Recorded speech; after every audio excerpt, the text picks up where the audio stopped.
In the beautiful city of Kitwe, there lived a young man named Solomon. Solomon had a very strong desire for sex. Every night, he felt the urge to find a girl on the streets and take her home with him. He couldn't seem to resist this temptation, and it became a regular part of his routine. He never liked spending a night alone, so he found companionship in this way. Despite being 32 years old and successful in his career, Solomon struggled with a very strong desire for sex. He took his work very seriously and had achieved financial stability, but this aspect of his personal life really troubled him. Although his friends suggested that he settles down and starts a family, Solomon had reservations. He dreamt of marrying a virgin, but he believed it was nearly impossible to find one in the city where he lived. He noticed that many people around were involved in activities like prostitution and casual hookups. On the other side of the city, in a small village called Solwezi, there lived two poor orphaned sisters named Camilla and Mwanza. They struggled to navigate through life, and life was so hard for them. Camilla and Mwanza were two strikingly similar sisters who had been orphaned and relied on each other for support. While they shared a close resemblance, Camilla was 26 years old and Mwanza was just 24 years old. Despite their bond, their path in life was very different. Camilla engaged in prostitution to make ends meet for herself and her sister, while Mwanza was always home trying to look for the best possible way to help out at home because she didn't want to seek that kind of lifestyle. Camilla got really sick one day with malaria and she couldn't do her job anymore. She asked Mwanza to do it instead, but Mwanza said no because she didn't want to have sex with strangers. This made Camilla really mad because she needed the money. She felt like her sister was letting her down. This made Camilla really mad because she felt like Mwanza was not helping them survive like they had planned. Camilla got even more upset and told Mwanza she had to go out to work or move out of the tiny village home they used to stay in. Mwanza didn't want to leave, but she stayed firm and said she wouldn't change her mind because she wanted to keep her virginity and stick to her beliefs and morals. Reluctantly, Mwanza gave in to Camilla's demands. As she got ready to leave, Camilla dressed her in her own clothes, necklaces, bracelets, and earrings before she left. Mwanza dressed in very revealing clothes. She stood by the roadside. While she stood on the roadside, an expensive car pulled up in front of her, and it was Solomon. He asked her how much for a night, and Mwanza, still feeling bitter, reluctantly named the price. Then he invited her to get into the car. Inside the car, Solomon began to touch Mwanza's legs, complimenting her beauty. Despite her irritation, she tried to smile, though her true feelings were evident in her expression. When they arrived at the hotel, Mwanza felt very nervous. Solomon suggested they go to a club to have fun before heading to the room, but Mwanza didn't agree. However, Solomon promised to pay her more money, so she reluctantly accepted. In the club, Solomon offered Mwanza a drink, but she refused because she doesn't drink and she doesn't know much about these kinds of places. Solomon insisted, and eventually Mwanza felt pressured to drink. Mwanza's main reason for being there in the first place was to avoid being kicked out of the house by her sister. Solomon noticed Mwanza's hesitant and timid behavior, and he assumed she was new to this kind of work. Mwanza became very drunk that night and she couldn't function properly. Seeing this, Solomon decided to take her to the room he had arranged for himself and her. He gently placed her on the bed and then left to freshen up himself. Solomon entered the room and tried to wake Mwanza up, but she wasn't responding well due to being heavily intoxicated. He then proceeded to undress both himself and her. Mwanza, in her intoxicated state, managed to protest against Solomon's advances, telling him she was a virgin. However, Solomon dismissed her words, thinking she was just talking because she was drunk. He continued trying to be intimate with her, but Mwanza kept repeating that she was a virgin. Mwanza cried out, "I'm not a prostitute. I just needed this money so my sister won't send me away from her house." Frustrated, Solomon insisted she stops talking and eventually raised his voice, telling her that her payment is on the table and to be quiet. Mwanza finally complied, and Solomon proceeded with his actions despite her continued objections. Solomon had never kissed the street girls before. He just went directly inside them without any type of romance.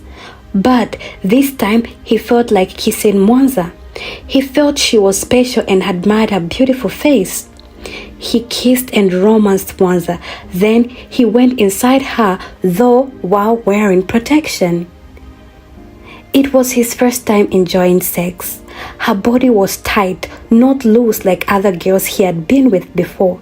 He enjoyed himself before they both slept off.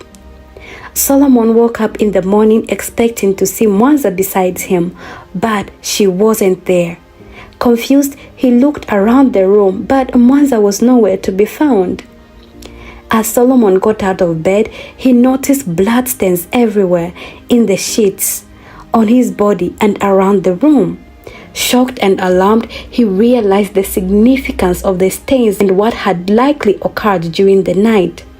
Despite his initial admiration for Mwanza, Solomon felt really bad because he realized Mwanza was telling the truth about being a virgin. He regretted taking her virginity for money.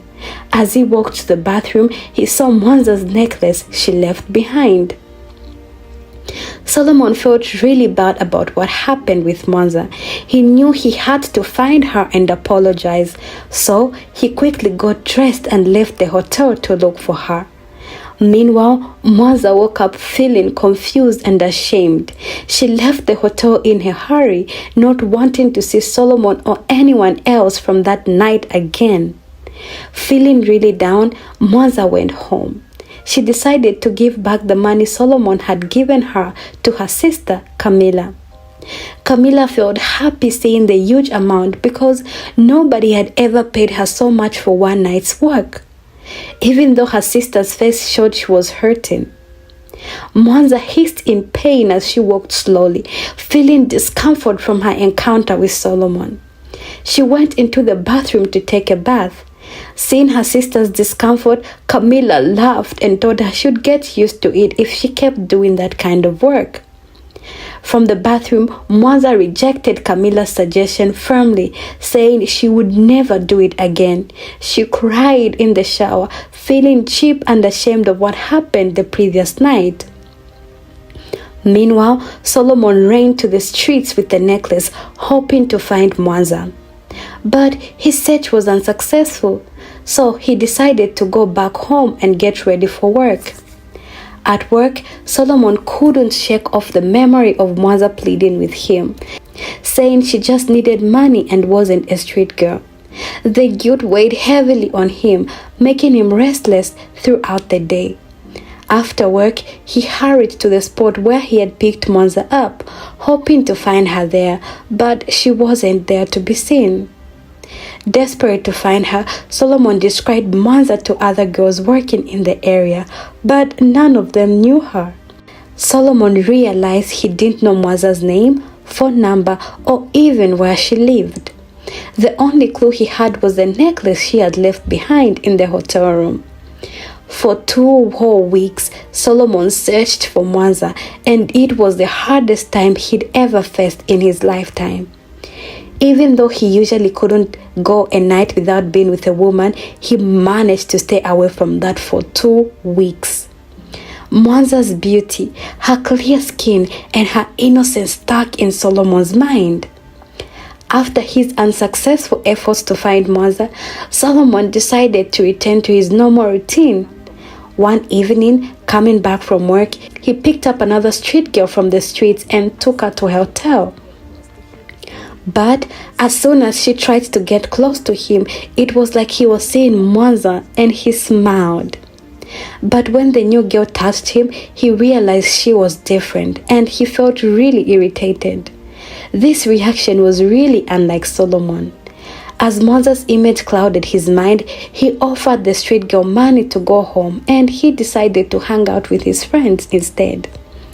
While Solomon was with his friends, he felt down but couldn't bring himself to admit that he was in love with a girl he met on the streets. He knew his friends would tease him about it. One of his friends, Luca, noticed Solomon's mood and tried to cheer him up. When Luca showed him a photo of a beautiful girl on Facebook, Solomon wasn't interested at first, but Luca insisted. When Solomon looked at the photo, he saw Camilla wearing the same necklace that Mwanza had left behind. He asked Luca to send him the screenshot of Camilla's profile. Later, when Solomon was home, he checked Camilla's profile and saw a picture of her that looked a lot like Mwanza, wearing the same necklace. He felt like he had finally found the person he had been looking for more than 2 weeks. Since Camilla's phone number was on her profile, Solomon decided to take note of it. He tried calling Camilla, but she couldn't answer the call. Solomon decided he would try calling her again the next day when he went to work. The next day at work, Solomon called Camilla again and she finally picked up. "Hello," Camilla answered. "Hi, it's Solomon," he said. "I'm really sorry about what happened the other night. I took your virginity just for money, and I feel very terrible about it. I want to see you again and give you back the necklace you left behind." Camilla cleverly realizing Solomon was referring to her sister Mwanza. She played along. She asked Solomon how he got her number and he explained he found it on Facebook.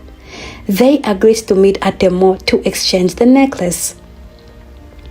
At the mall, Solomon and Camilla met up. Although he noticed some differences with Camilla compared to Mwanza, her face was the same. He apologized again and urged her not to go back to the streets.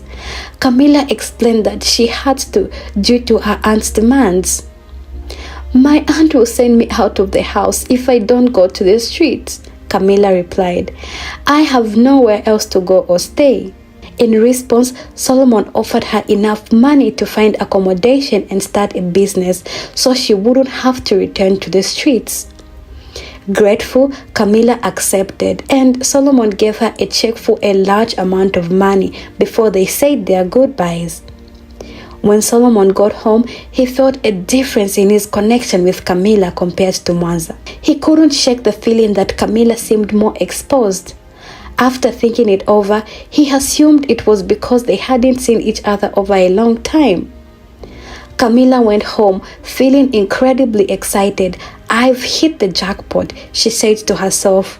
"Not only will I not have to live here, but I'll also be able to get a shop and have a handsome and wealthy guy like Solomon." Camilla was on top of the world. A few days later, she started packing her things in the house.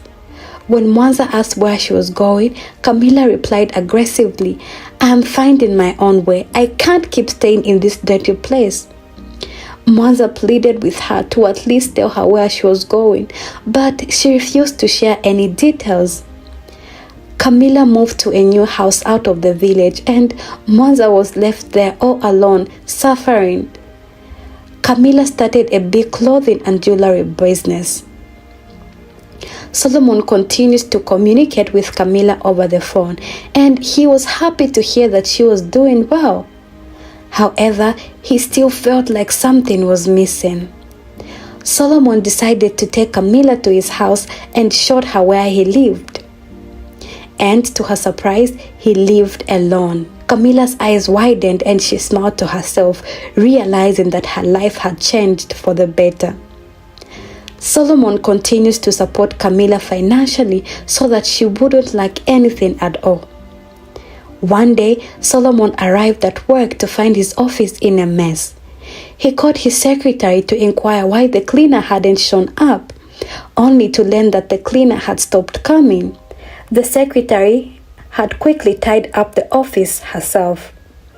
Solomon instructed her to put up a notice outside the office for the position of a cleaner. Meanwhile, Mwanza had been searching for a job outside of her village near the city because it was difficult for her to make ends meet since Camilla had left her. When she saw the signboard advertising the cleaner position at Solomon's office, she wasted no time and applied for the job. The secretary asked her to start work the next day. Mwanza resumed work late the next day and quickly began sweeping the office. When Solomon entered and saw his dusty table, he instructed his secretary to call the new cleaner to clean his table and mop the floor, which she did. As Solomon turned to make a phone call, Mwanza entered the office to clean the table and chairs. In the process, she accidentally knocked over a file, causing both her and Solomon to bend down to pick it up. Their heads collided, and when they looked at each other, they recognized each other's faces. Shocked to see Solomon, Mwanza tried to run from the office, but Solomon stopped her by holding her waist from behind. Mwanza apologized, saying she was sorry for being late. Solomon saw the innocence on her face, the same innocence he had seen the night they had met. Feeling a deep connection as he touched her, Solomon realized there was something special about Mwanza. He asked her why she was there, after he had opened a big shop for her. Mwanza simply replied, "I'm sorry, sir. Please let me go." While James demanded answers from Mwanza, Camilla called him. They talked while Mwanza was in front of him. After the call, Solomon seemed shocked and asked Mwanza who she was. Mwanza, shivering with fear, pleaded with him to let her go. Solomon assured her that he wouldn't hurt her and persuaded her to sit down. He then asked her if she had a twin, but Mwanza replied that she only had an elder sister who looked exactly like her, and people often mistook them for twins. Still surprised, Solomon asked for her name and she replied, Mwanza. Solomon then showed her the photo Luca had sent him earlier. "This necklace, you forgot it in the hotel room. Is this not you wearing the necklace in this photo?" Solomon asked. Mwanza replied, "That's my elder sister. How did you get her photo on your phone?" Solomon replied, "Never mind," and shifted closer to the chair where Mwanza was sitting. He apologized sincerely for hurting her that night and explained that he had been searching for her ever since. He acknowledged that he had made a mistake by taking her virginity in such a way, and he asked Mwanza to give him a chance to make things right. Mwanza insisted that he hadn't done anything wrong because he had paid for the services. But Solomon continued to plead for her forgiveness. He then asked for her phone number, but Mwanza didn't have a phone. When he requested her address, she explained that the place didn't have an address. Despite their conversation, Mwanza expressed her desire to continue her work because she had other offices to clean. Solomon picked up the rag and threw it away, telling Mwanza that she wouldn't work as a cleaner anymore. He then took her out to buy a phone and accompanied her back home. When they arrived, Solomon noticed photos of Mwanza and Camilla on the wall and the poor condition of the room. As he was going through the photos, the landlord arrived to throw Mwanza's belongings out of the house because she had owned rent for almost 5 months. Despite Solomon's attempt to reason with the landlord, he refused to listen. In response, Solomon gathered Mwanza's belongings and took her to his own home. Mwanza had many emotions when she moved in with Solomon. She was grateful for his help, but she also felt a little too much to handle.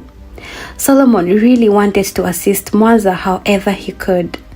He noticed that Mwanza seemed uncomfortable staying there for even just a day.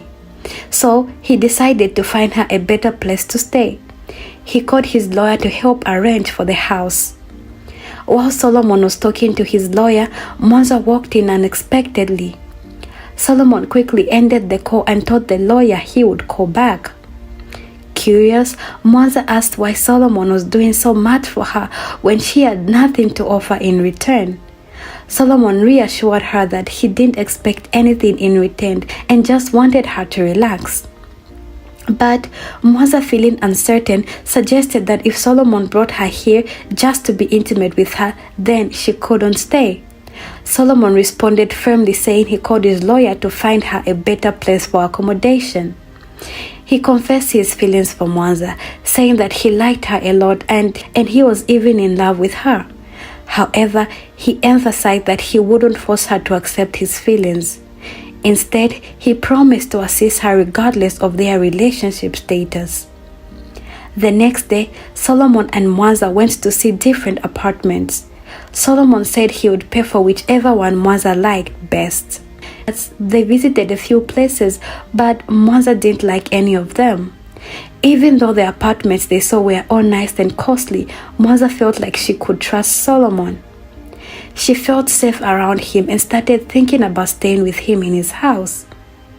Solomon and Mwanza went back to his house. He promised they would go apartment hunting again the next day so she could choose one she liked. But Mwanza surprised him by saying she wanted to stay in the house. She asked him to promise not to be physical with her. Solomon smiled with excitement and said, "I'm grateful you trust me. I won't come close except you want me to." Mwanza smiled and replied, "So you still want to get close with my consent?" Solomon responded sarcastically, saying, "Yes, because I love you so much. You changed me. Since that day we met in the hotel, I stopped womanizing. I couldn't go a day without touching a woman, but you indirectly and directly turned me away from all women." Solomon was curious about Mwanza's background, so he asked her to share more about herself. He wanted to know where she grew up, about her family, and what happened that made her end up on the streets that day. Mwanza shared with Solomon that both her parents had passed away a while back, leaving her with just her elder sister. Life in their village was tough, so they decided to move to the city to try to make a living. They had a plan to work hard, but unfortunately, her sister ended up on the streets. Despite this, her sister always took care of the bills. However, on the day Mwanza ended up on the streets, her sister was sick and unable to work. She felt pressure to go out and hustle to make ends meet. Her sister even threatened to kick her out if she couldn't go. With nowhere else to turn, Mwanza had no choice but to join her sister on the street. As Mwanza recounted her story, tears welled up in her eyes. Solomon felt a wave of empathy for her and put her into a comforting embrace as he cried while sharing her difficult experience.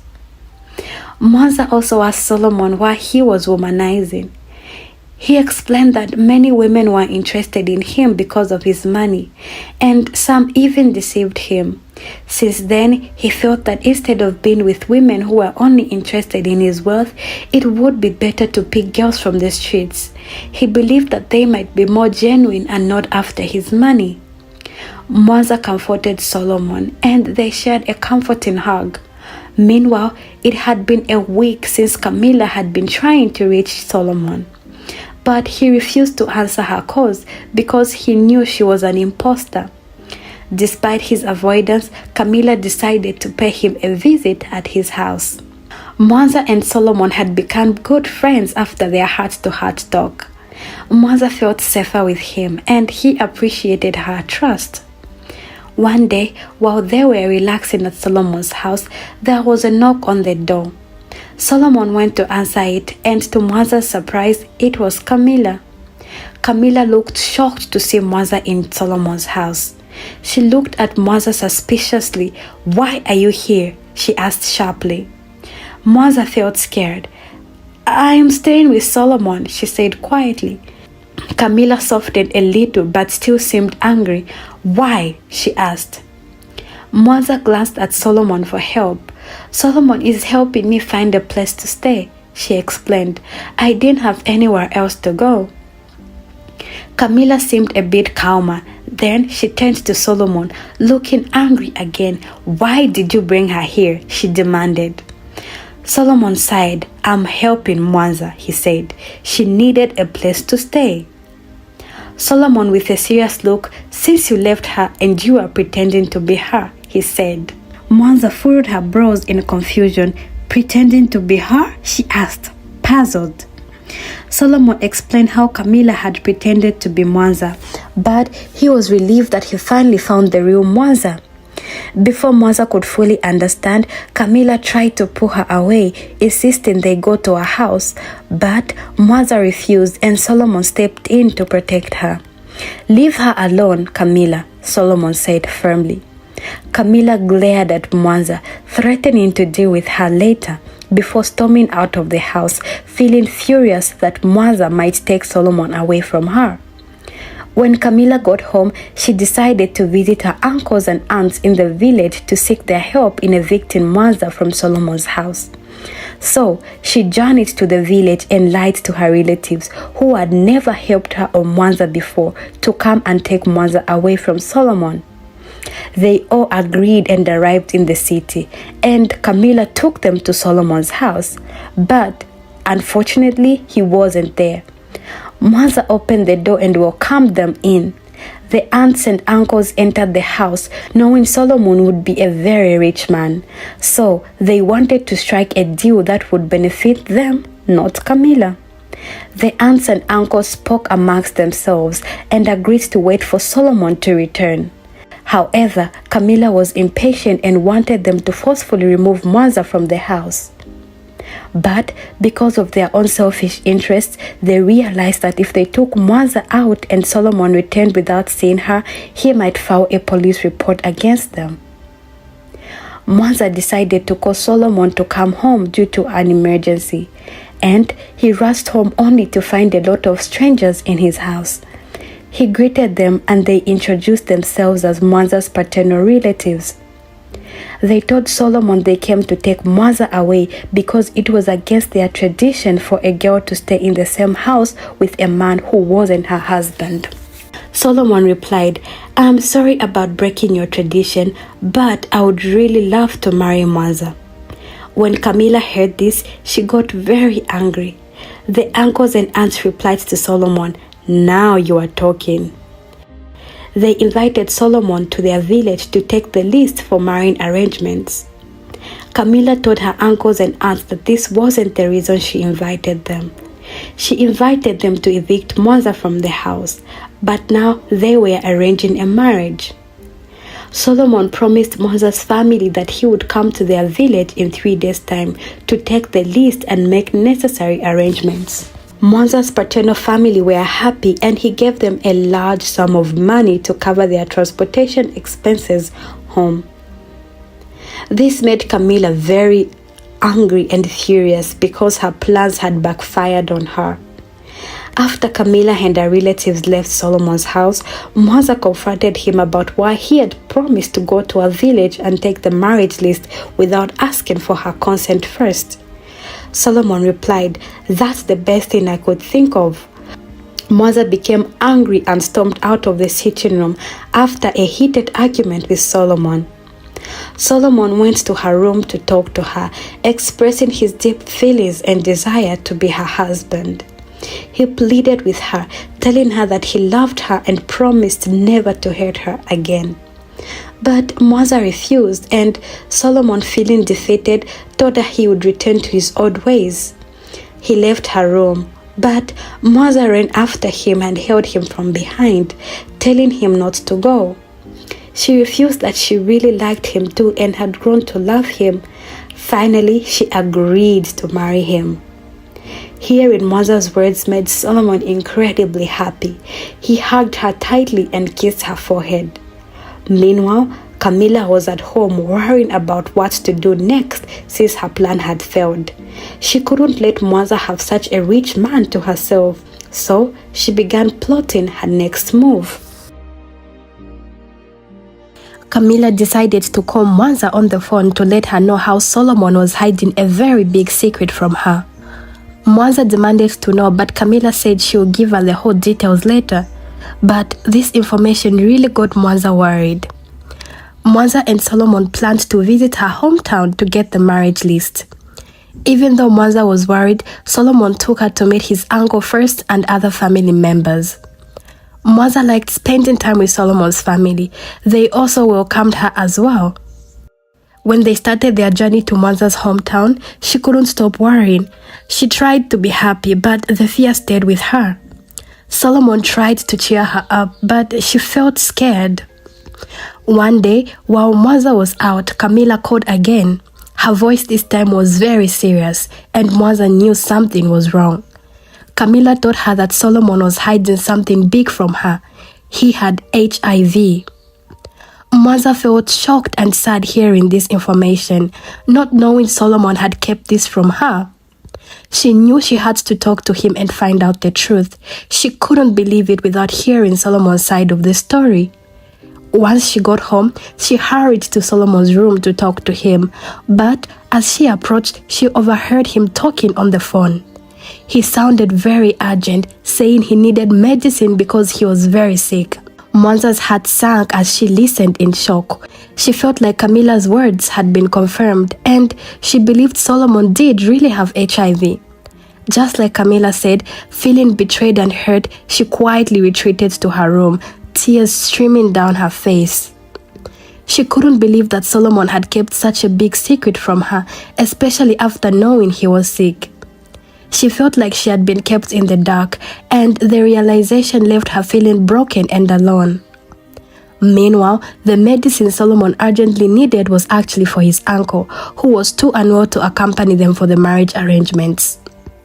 Solomon worried about his uncle's health, explaining the urgency to the pharmacist, asking for the medicine as quickly as possible.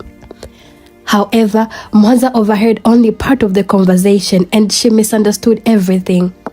She assumed Solomon was referring to himself as being sick and urgently needing medicine. This misunderstanding deepened her belief that Solomon had been hiding his HIV status from her. Feeling hurt and betrayed, she couldn't bring herself to confront him about what she heard. She struggled with the weight of her emotions, torn between her love for him and the fear of what his secret might mean for their future together. Mwanza called Camilla and told her that Solomon was really having the virus. Even though Camilla knew it wasn't true, she acted like she believed Mwanza. Camilla told her to leave the house right away because she was worried Solomon might give her the virus. Feeling scared and confused, Mwanza agreed to leave that night. She promised to meet Camilla outside and they would run away together. Mwanza felt torn between her love for Solomon and her fear for her own safety. She knew leaving Solomon would be hard, but she was also afraid of what might happen if they stayed. Throughout the day, Mwanza acted distant and uneasy around Solomon. He noticed her strange behavior and asked her what was wrong, but Mwanza brushed it off and didn't say anything. As night fell, Mwanza quietly packed some of her belongings and headed towards the door, intending to leave without Solomon noticing. However, unknown to her, Solomon was outside making phone calls. Just as Mwanza reached the door, Solomon called out her name, startling her. He asked her where she was going with her bags at this late hour. Mwanza felt shocked and caught off guard, but she knew she couldn't hide the truth from Solomon any longer. With a heavy heart, Mwanza decided to confront him. She told him that she shouldn't marry him because he had lied to her and kept something very important.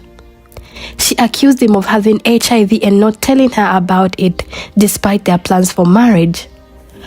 "Mwanza, where did you hear that from?" said Solomon. "Why didn't you just ask me instead of living like this?" Mwanza replied, "Camilla told me. When I came to your room to ask you, I overheard you urgently asking for medicine on the phone, saying you were very sick." Solomon laughed. "That medicine was for my uncle. I only told the pharmacist so they could bring it quickly, so that my uncle could get well and join us for the wedding. You trust Camilla more than me. It's fine, you can go. If you believe I've been keeping things from you, just leave. I don't want to be with someone who doesn't trust me. I've shown you how much I care and love you, but you've taken me for granted." Mwanza felt the sincerity and hurt in Solomon's voice, realizing she needed to apologize. She tried to enter Solomon's room, but then Camilla called. Mwanza ignored the call and tried to turn off her phone. She went to Solomon's room to ask for forgiveness, but he told her to leave or he will leave instead. Mwanza approached him and hugged him from behind romantically, but Solomon remained upset. Mwanza turned Solomon around and hugged him, apologizing and promising that the incident won't happen again. She kissed his forehead and reassured him. Solomon responded saying a mere kiss on the forehead won't suffice. He needed more to forgive her. Mwanza, feeling shy, asked, "What more do you want?" Solomon held her cheeks and said, "I just want you to love me and trust me." Mwanza thought Solomon was going to talk about intimacy, but he actually said the opposite. Solomon assured her, "I won't force you. If you want us to be intimate, it will be with your consent." Mwanza grinned mischievously and said, "I give my consent, but you have to catch me first." With that, she dashed out of the room and Solomon ran after her. They played a game of hide and seek, and laughter was filling the air as they chased each other around the house. After a while, they both grew tired from the playful pursuit and settled down on the couch in the sitting room. Solomon and Mwanza sat close together on the couch, holding hands. Feeling a rush of affection, Mwanza leaned in and kissed Solomon softly. He responded with equal warmth, their lips meeting in a gentle embrace. Encouraged by her boldness, Mwanza guided Solomon's hand to her cheek. Relishing the touch, Solomon, drawn to her longing gaze, drew nearer, his kisses becoming more intense. Each kiss deepened their connection. Mwanza's heart raced as Solomon's hand explored her body tenderly, sending shivers down her spine. With whispered words of love, Mwanza led Solomon to the bedroom, their movements filled with passion and closeness as they gave in to their desires. Their love-making became a beautiful expression of their love and affection, each moment affirming their bond. Meanwhile, Camilla grew tired of waiting for Mwanza outside Solomon's compound. Feeling frustrated and impatient, she decided to leave. Solomon woke up very early that day and he made something special for Mwanza. He decided to make breakfast for her. He went to the kitchen and found some eggs, breads, and fruits. He made scrambled eggs and toasts. He also cut some fruits to put on the side. After preparing the breakfast, he carried it carefully to his room. He wanted to surprise her with breakfast in bed. Mwanza was still asleep when he entered the room. Solomon gently woke her up and presented the breakfast to her. She was very surprised and delighted by Solomon's thoughtful gesture. They enjoyed the breakfast together in bed, starting their day with happiness. After they finished eating, Solomon told Mwanza that she should rest for a bit. He told her that he would come back later in the afternoon to pick her up. They had plans to go together to select outfits for their upcoming wedding. Solomon wanted Mwanza to feel refreshed and ready for their outing, so he encouraged her to take some time to relax before their shopping trip. Mwanza agreed, feeling grateful for Solomon's considerate nature, and settled back into bed for a little while longer. While Solomon on his way to work, he decided to call Camilla and have a serious conversation with her. He warned her to stay away from Mwanza and him, as he sensed some tension building up between them. Camilla responded by saying that the only way she would consider staying away from Mwanza was if Solomon paid her off. Shocked by Camilla's demand, Solomon asked how much money she needed. To his disbelief, Camilla replied that she also wanted to have a one-night stand with him, in addition to the money. Solomon was appalled and firmly rejected her proposal, telling her she was out of her mind. In a desperate attempt to manipulate Solomon, Camilla threatened that if he didn't agree to her terms, he wouldn't be able to marry Mwanza. She even went as far as claiming that Solomon should be grateful to her. If she hadn't forced Mwanza outside that night, he wouldn't have had the chance to see her. Feeling frustrated and angry, Solomon couldn't help but express his disappointment in Camilla's behavior. He reminded her that instead of being happy for her sister, she is turning herself into a villain by trying to control their lives in such a manipulative way. Solomon let out a sigh and hissed, and he ended the call. Camilla called Solomon back. This time, she changed her mind and didn't just want a one night with him anymore. Instead, she wanted Solomon to make her pregnant and give her money so she could leave town. Camilla said no one would marry her because everyone knew about her past on the streets. She blamed Mwanza for wanting to leave her behind now that she found someone rich. Camilla threatened to make Solomon and Mwanza's lives unhappy if he didn't agree. Solomon was very angry. He told Camilla to leave him alone, and he said he wouldn't give her anything. He warned her to stay away from Mwanza. Then he ended the call. Later that afternoon, Solomon arrived to pick up Mwanza. They went shopping for things they needed for the wedding. On the day of the wedding, Solomon made sure there were security measures in place to prevent anything from going wrong. Despite Camilla's attempts to sabotage the wedding, Solomon's security measures thwarted all her plans. The wedding proceeded smoothly and Solomon and Mwanza were successfully married. They returned to the city as a happily married couple. Camilla was deeply hurt by Solomon marrying Mwanza. Fueled by anger, she began to destroy everything in her house. She felt betrayed, thinking, I sacrificed so much for Mwanza and now I have neither a man nor money. It would be better if Solomon dies so we could be even. She vowed not to let them be happy, believing that if she had no husband, Mwanza shouldn't have one either. With a bitter laugh, she expressed her resentment. Meanwhile, the newly wedded couple enjoyed their moments of happiness together as they celebrated their marriage. The following day, Mwanza woke up feeling very scared. She had a very bad dream and she dreamt that her husband Solomon got killed. She shouted out loud and Solomon woke up too. He asked her what was wrong and Mwanza hugged him tight and said she had a scary dream where he got killed. She didn't want him to go out that day, so she just wanted him to stay with her. Solomon hugged her back and told her not to worry. He said it was just a dream and he had to go to work. It had been a month since they got married and he needed to earn money after spending a lot on the wedding. Even though Mwanza didn't want him to go, Solomon had to leave. He promised to come back safely. Mwanza watched him go, feeling sad but hoping he would be okay.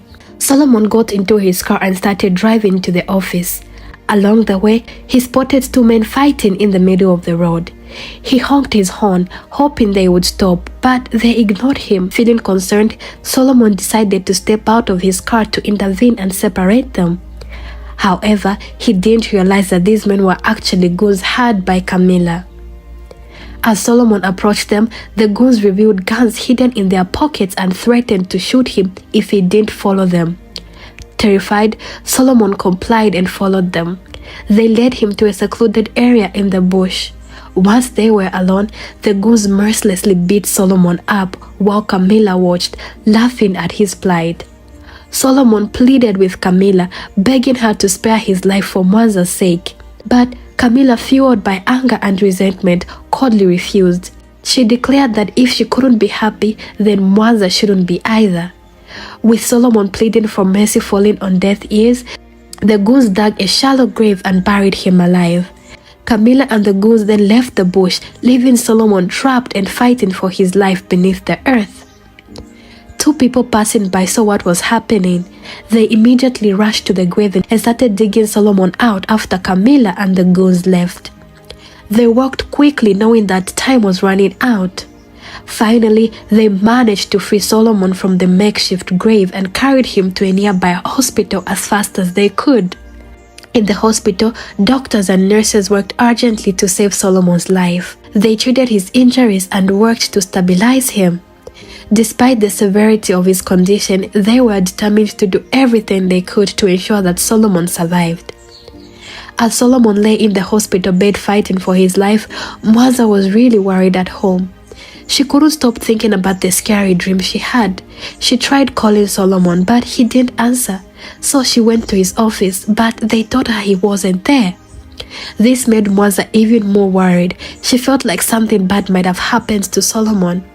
She decided she had to find out where he was and what was going on.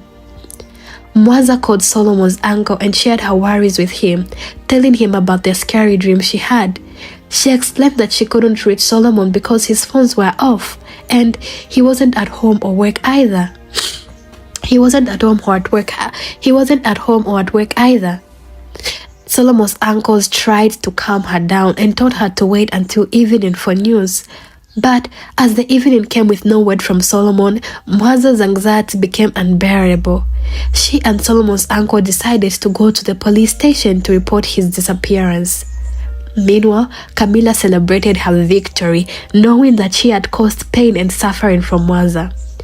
Mwanza couldn't sleep all night because she was worried about her missing husband.